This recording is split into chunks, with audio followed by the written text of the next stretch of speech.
Claudio Chávez, sobre Olegario Andrade. Bueno, gracias Rolando, buenas noches. Quiero comenzar por donde terminó Eduardo.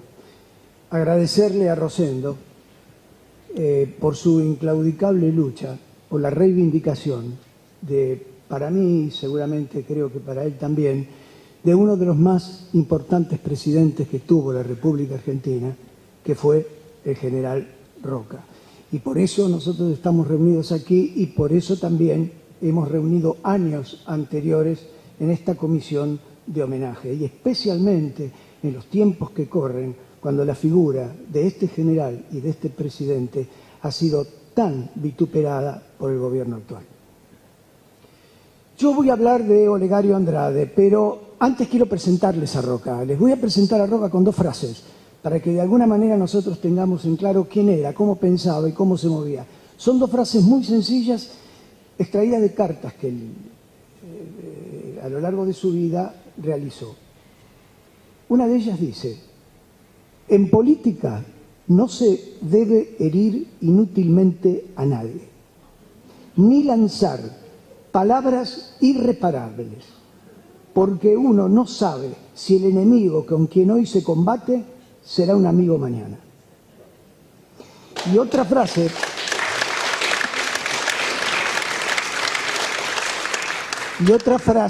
sacada de una carta a Juárez Celman, que lo define como constructor de la política, le decía a su concuñado: nuestros trabajos deben concretarse a mantener la unión de los hombres de cada situación provincial. Nosotros no hemos de imponer nuevo gobernador, tomemos al que elijan.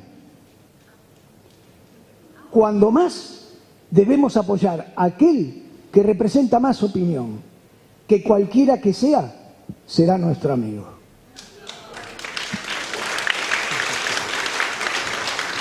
Bueno, quería con esto presentarle, porque hemos hablado de Roca, yo lo tenía ahí de casualidad, pero ahora voy a hablar del personaje por el cual me han convocado para conversar con ustedes, que es Olegario Víctor Andrade.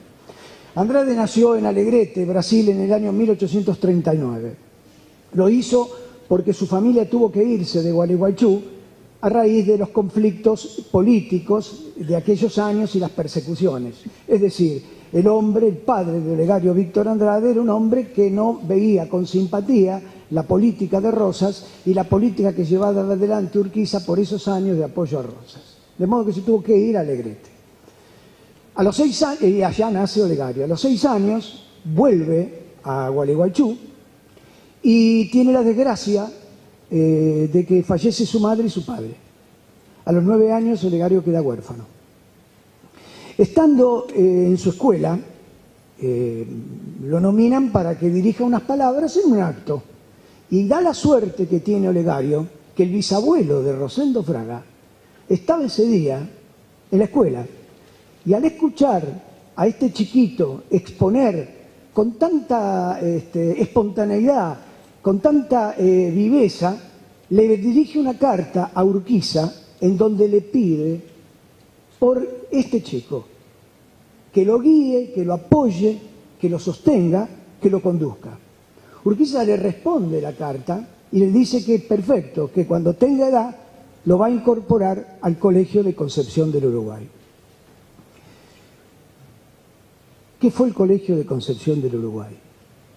El Colegio de Concepción del Uruguay es para mí una de las dos grandes obras que la patria le debe a Urquiza. Una es este colegio y la otra es la Constitución de 1853. Urquiza tenía claro para qué fundaba esta escuela. Entonces, yo lo voy a decir con palabras de Urquiza, porque él lo expresa. Nadie ignora, decía Urquiza, que yo no omito ni omitiré sacrificio alguno por la educación de la juventud del país, teniendo en vista que es el plantel de donde han de salir los ciudadanos útiles para el servicio público en todos los ramos. Dicho en términos políticos, es la construcción de una generación que bajo los principios filosóficos e ideológicos del interior dirijan al país. Porque de la vereda de enfrente, en estos principios, está el Nacional Buenos Aires. Y acá hay una competencia por ganar conciencias y juventudes de los valores y los principios de los porteños o los valores y los principios de los provincianos. Y Urquiza construyó esta escuela para construir una élite capaz de administrar el país. Y lo logró, porque en esta escuela estudió gran parte de lo que luego sería la generación del 80. Es decir, la generación que acompañó, o mejor dicho, que acompañó a Roca y que Roca sostuvo también desde el poder. Esta escuela incorporó a su seno profesores que venían del extranjero y otros que eran nuestros. Me voy a referir a los extranjeros, franceses, Dupasquier, Alejo Peiré. ¿Quiénes eran estos? Estos fueron hombres que lucharon en Francia en la Revolución de 1848 por la República y la Constitución. Eran republicanos constitucionalistas. Cuando viene el golpe de Estado de Napoleón III en Francia, tienen que abandonar Francia y vienen a la Argentina. Y es en el Colegio de Concepción del Uruguay donde ellos llevan adelante estos principios constitucionalistas y republicanos. Porque también debo decir que la Revolución del 48 en Francia es una revolución mundial y cuyo coletazo en nuestro país es el pronunciamiento de Urquiza y la organización constitucional y republicana de la patria. Y estos hombres llegan al Colegio de Concepción del Uruguay y vierten desde ahí sus principios y sus valores. Olegario aprenderá mucho de ellos y mantendrá una relación de amistad especialmente con Alejo Peiré, un gran pensador que quizás en otra oportunidad se pueda hablar de él. En torno al Colegio de Concepción del Uruguay apareció entonces la generación del Paraná. Para mí, la primera gran generación intelectual de nuestro país. ¿Por qué la primera gran generación intelectual de nuestro país? Porque detrás de esta generación de intelectuales había un poder político constituido con voluntad de alcanzar la construcción de una patria republicana y constitucional. La generación del 37 ha sido muy valorada en nuestro país, pero detrás de ellos no había un poder político. La generación del Paraná, detrás de ellos hay un poder político. Por eso la generación del Paraná tiene tanta fuerza en la construcción y en el ideario republicano de nuestro país. Olegario está ahí, Nicolás Calvo está ahí, Alejo Peiré, Larroque. José Hernández está en la generación de Paraná, Vicente Quesada, Mariano Fragueiro. Bueno, hombres del interior y hombres de Buenos Aires que se unen a la patriada urquicista. Terminado el colegio, Urquiza tenía preparado para Olegario Víctor Andrade que marchara a Europa y lo cobijara Alberdi, que era ministro plenipotenciario de la Confederación en Europa. Es decir, tenía, la verdad, un buen destino.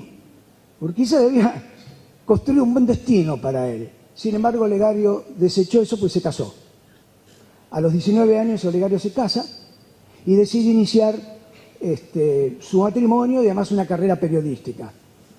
Se acerca a Buenos Aires unos años. Cuando viene a Buenos Aires en el año 57, siendo muy jovencito, recién casado, su mujer Eloísa González, que queda en Gualeguaychú, él conoce acá en Buenos Aires a otro hombre tan joven como él, pero que luego le dará una mano enorme, Nicolás Avellaneda, lo conoce en Buenos Aires. Bueno, no tiene éxito él en Buenos Aires, no consigue el trabajo y vuelve a Gualeguaychú. Voy sintetizando y finalmente Urquiza le banca a Olegario Andrade la fundación y creación de periódicos. Está lleno el archivo, yo lo tengo citado en el libro que he escrito, las cartas de Olegario pidiéndole a Urquiza dinero para tal diario, dinero para tal otro. Bueno, y Urquiza siempre aporta y pone. Cuando llega el final de la presidencia de Urquiza, hay un problema siempre, y especialmente cuando la Constitución ha sido recién sancionada, que es que Urquiza no puede ser reelegido presidente, aun cuando había presiones desde el mismo urquicismo para que Urquiza modificara, aceptara la modificación de la Constitución y se propusiera en una reelección. Por ejemplo, uno de los que le planteó esto, pero lo hago y no narro cuál era el artilugio, fue Juan Bautista